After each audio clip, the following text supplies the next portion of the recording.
Feet. Ladies and gentlemen, feet. 52 bones in the human feet, 26 in each foot.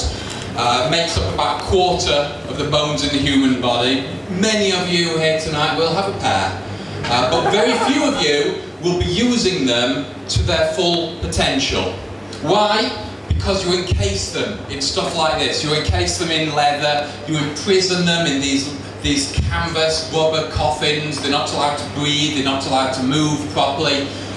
This is Aldous Huxley. Now in the 50s, he wrote a book called The Doors of Perception. In it he documented his psychedelic drug use. He experimented with psychedelics and he said they opened his doors of perception. He perceived more of the world. He felt more of reality. I put it to you, ladies and gentlemen, that all he actually had to do was to kick off his shoes. Now, the next slide is a picture of natural, normal feet, feet that have never worn shoes. Look how spread out the toes are. Look how wide the front of the foot is.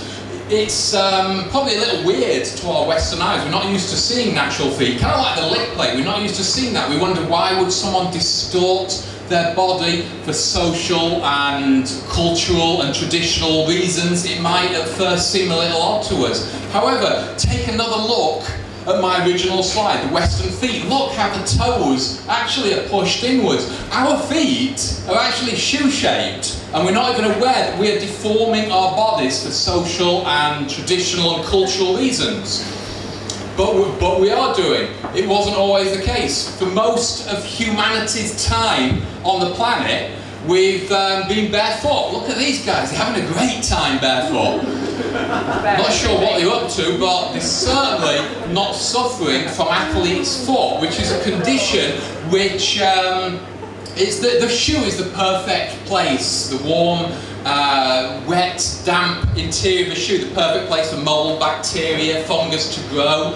And what about the arches of the feet? Now in architecture, ladies and gentlemen, the arch is one of the strongest structures. The more weight you put on an arch, the stronger it gets. An architect wouldn't dream of putting some kind of support up the middle of an arch. But that's what we do with shoes. We have arch support, which actually actively weakens the foot. And our foot becomes reliant on the very thing that's trying to help us. It's ridiculous. And it also makes us strike on our heel when we're running in particular, and instead of using the natural arch to bounce, the shot goes straight up the heel into the knee, into the hip, causing all kinds of damage.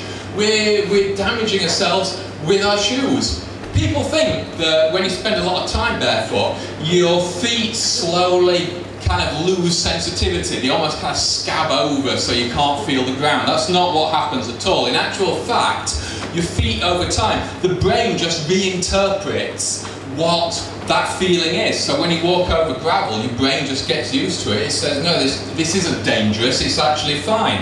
And the interesting thing is, when deaf people first have a cochlear implant and they hear things for the very first time, even the quietest sound is deafening and it's painful. And that's just the brain interpreting new information as, whoa, dangerous, dangerous. But as the brain gets used to it, it interprets it as normal. And the same with the feet. As the feet get used to different rough surfaces, the brain translates this into, this is fine, this isn't dangerous, and you don't lose any sensitivity at all.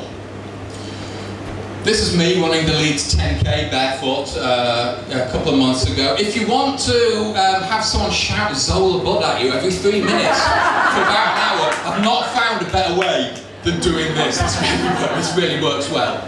I'm not against footwear, by the way. I wear gloves sometimes, you know, for temperatures, for certain jobs. Gloves are useful, so are shoes. Sometimes, I'm not saying you should never wear shoes, but imagine, ladies and gentlemen, if you had to put these on first thing every morning, wear them all day, and take them off at night. Sure, you wouldn't get cuts and bruises on your hand, but at what price? Do you know what I mean? You'd be missing out on so much. You'd be missing out on so much. So, ladies and gentlemen, what I say to you is, if you want to perceive the world in more detail, if you want to open your own doors of perception, don't take psychedelic drugs.